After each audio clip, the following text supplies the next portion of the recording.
Dans l'ensemble, ça s'est très bien passé, je suppose. Le public a été satisfait. C'est toujours bien lorsqu'il y a une interaction entre les intervenants et le public. Et moi, ce qui m'intéresse plus, c'est quand le public réagit. Et je pense que ça a été le cas. Et je suis satisfaite, si je puis le dire comme ça. Voilà. Et concernant l'ouvrage, comme je le disais tantôt, l'ouvrage pour moi, c'est la réponse à déjà mon propre parcours. Déjà, j'explique mon propre parcours dans cet ouvrage. Et comme le disait aussi tout à l'heure Madame Kalala, quand je prends cet exemple, parce qu'aujourd'hui, entreprendre, on ne peut plus faire seul. Autrefois, beaucoup ont entrepris seuls et ont rencontré énormément de difficultés. Il faut savoir qu'une seule main, c'est vrai qu'elle peut laver un visage, mais je ne pense pas qu'une seule main pouvait laver tout le corps. Mais même une seule main laver un visage, c'est toute une pratique. Et entreprendre ensemble, en fait, pour moi, c'est une force d'ensemble. Comme on dit, l'union fait la force. Il faut savoir que l'entrepreneuriat aujourd'hui, surtout au Congo, est un secteur très difficile. Et il faut aussi le dire, le secteur il est vierge. Il y a beaucoup de choses à faire. Et moi, ce qui m'énerve, vraiment je peux le dire comme ça, c'est le copier-coller.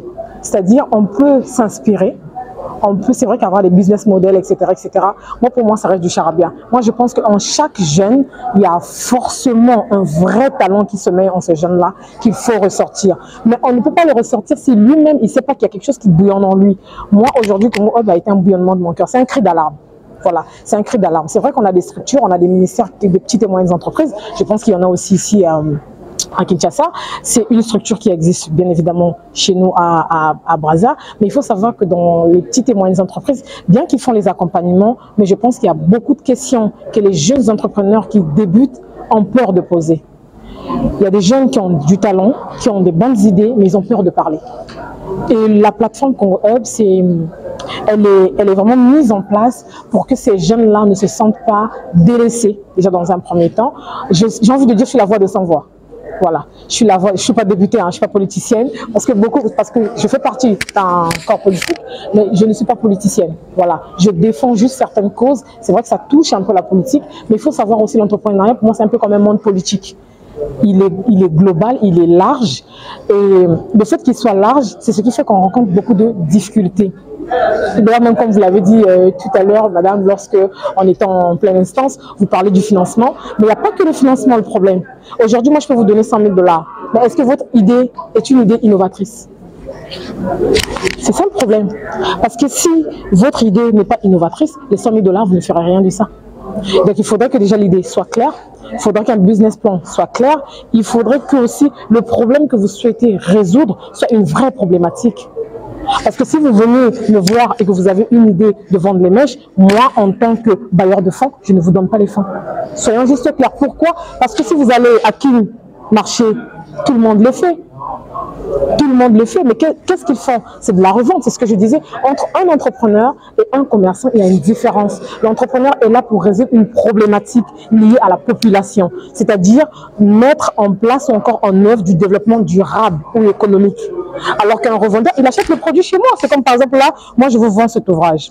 Quelqu'un va l'acheter, il va le lire, voilà, ça va le servir parce que bon, dans cet ouvrage, il n'y a pas que des solutions, il y a aussi ses inconvénients dedans. Parce que l'entrepreneuriat, c'est pas que rose, faut le dire.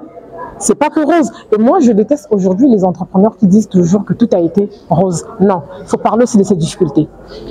Moi, j'en ai connu énormément et j'en connaîtrai d'ailleurs parce que c'est pas fini. C'est pas fini. Aujourd'hui, c'est vrai que c'est Congo Hub, mais demain, ça peut être autre chose. Donc, je ne sais pas si c'est assez clair par rapport à la question posée. Par rapport à mon expérience, il faut savoir que moi, j'ai un parcours très atypique. C'est-à-dire, j'ai fait des études comme tout le monde, les études générales, vous allez à la maternelle, primaire, etc. J'ai un bac littéraire qui n'a rien à voir aujourd'hui avec ce que je fais comme travail, parce que en dehors d'être entrepreneur, j'ai aussi un travail, parce que faut le dire, je suis en autodidacte, il faut le dire comme ça, en auto-entrepreneuriat, et même là, mon ouvrage, c'est de l'auto-édition, donc c'est-à-dire c'est moi qui finance, je suis ma propre édition, c'est-à-dire j'attends pas que la FNAC me finance, j'attends pas que Gilbert me finance, parce que je me dis, si j'attends qu'il me finance, je fais dormir enfin, j'ai envie de dire, je fais dormir toute une connaissance parce que j'ai besoin que quelqu'un finance mon projet. Alors que là, j'ai pu le faire et ça peut servir à beaucoup de jeunes. Déjà, depuis qu'on l'a fait sur Brazzaville, on a beaucoup de retours. Énormément de retours. C'est que dans mon parcours atypique, comme je vous ai dit, j'ai commencé dans tout ce qui est littéraire, Mais aujourd'hui, je fais tout ce qui est technique. Je suis chargée de mission eau et assainissement, ça n'a rien à voir. Hein. C'est-à-dire, ça parle des tuyaux, ça parle des eaux pluviales, etc. Rien à voir. Et il faut savoir que j'ai une licence en droit et Sciences Po et j'ai un master en tout ce qui est stratégie d'affaires et image. Le jour et la nuit. C'est aussi ça l'entrepreneur, c'est-à-dire que vous ne pouvez pas juste avoir un seul sujet, mais vous devez en fait être élargi dans ce que vous faites. Et moi, je pense que je suis je suis peut-être pas le vrai modèle, mais je pense que je réponds à la solution d'un jeune peut-être qui n'arrive pas à se retrouver peut-être par rapport à ses études, etc., par rapport à ses idées, etc.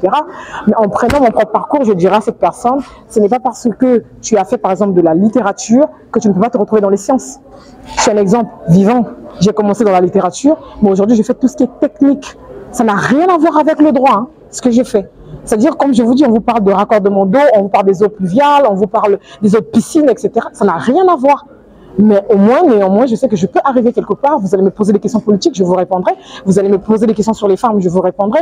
Monsieur va me poser des questions sur la technique, je répondrai. Donc, je pense que je suis assez outillée pour répondre à un certain besoin spécifique. En tout cas, Madame Giscard.